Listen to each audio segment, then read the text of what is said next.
Oui, bonjour à tous, donc j'espère que tout le monde va bien. J'ai choisi de faire cette vidéo aujourd'hui, en fait, c'est sur un entrepreneur, donc on va l'appeler Stéphane pour l'anonymat. Et cet entrepreneur, en fait, il a créé donc une PME, Connex Innovation, sur justement sur le recyclage. Donc en fait, son objectif principal, c'est de recycler le plus de matière euh, possible.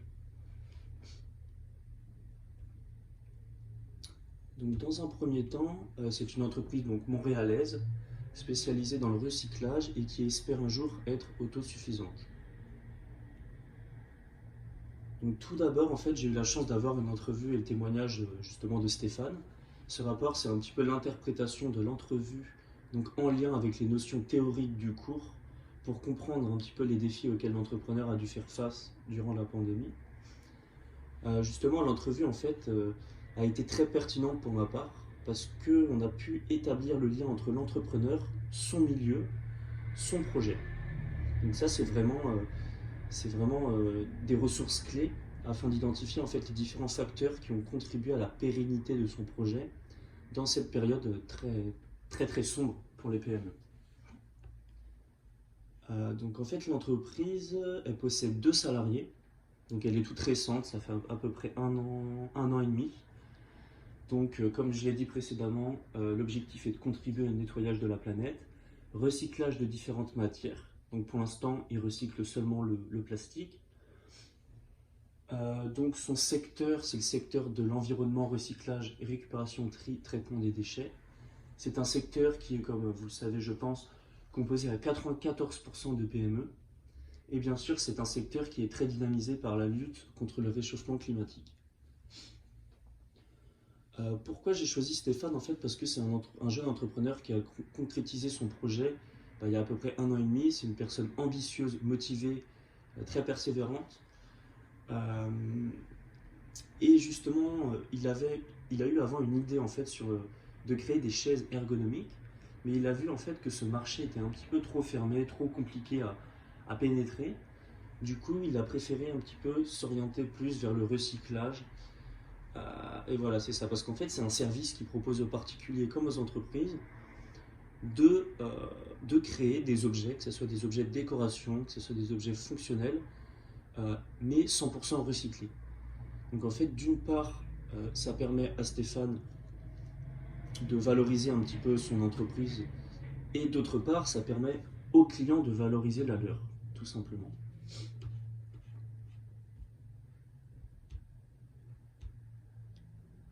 Donc, ce qui a été vraiment intéressant, c'est que j'ai retrouvé en fait les caractéristiques de l'entrepreneur soi-disant idéal, théorique qu'on voit en cours. Je les ai retrouvées sur Stéphane. J'ai pu constater en fait qu'il était novateur, débrouillard, énergique avec une réelle implication dans ses projets, forte capacité dans le relationnel avec ses parties prenantes, et aussi c'est un planificateur très redoutable. Donc Stéphane a commencé son projet dans le but en fait de faire du profit.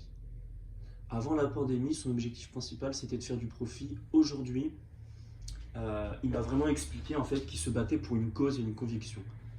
Lui, il souhaite vivre dans un monde où les déchets sont minimisés, faire participer les communautés locales et changer les mentalités, pouvoir faire du profit pour assurer sa pérennité et investir dans le recyclage.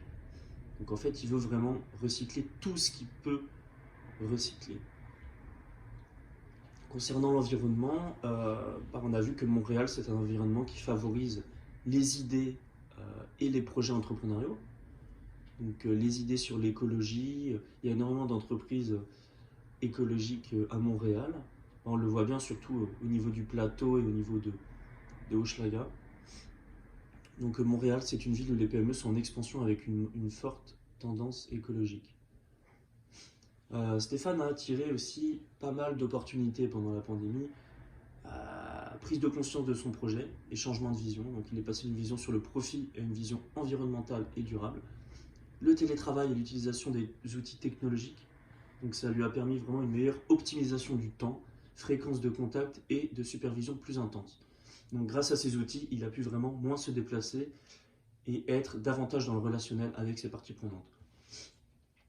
L'environnement est aussi de plus en plus réceptif à l'écologie et au soutien des PME depuis le début de la pandémie. et l'anticipation de management sur ses prochains salariés. Donc ça, c'est dû aussi aux outils technologiques.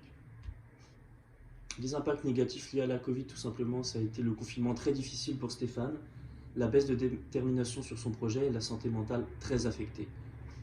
Pour conclure en fait cette entrevue d'un point de vue personnel, la mise en relation des notions théoriques et la situation de Stéphane, par exemple avoir eu un feedback sur l'expérience de quelqu'un qui a lancé une PME pendant la pandémie a été vraiment très intéressant. D'un point de vue professionnel, c'est juste comprendre le fonctionnement et la création d'une très petite entreprise comme celle de Stéphane et comment justement ajuster son modèle d'affaires et répondre un petit peu aux besoins des clients. Moi je dirais que la force de ce rapport, c'est vraiment la complémentarité entre la culture entrepreneuriale et justement mes connaissances, notions marketing, business, tout ça. Je vous remercie beaucoup pour cette écoute et je vous souhaite une bonne journée.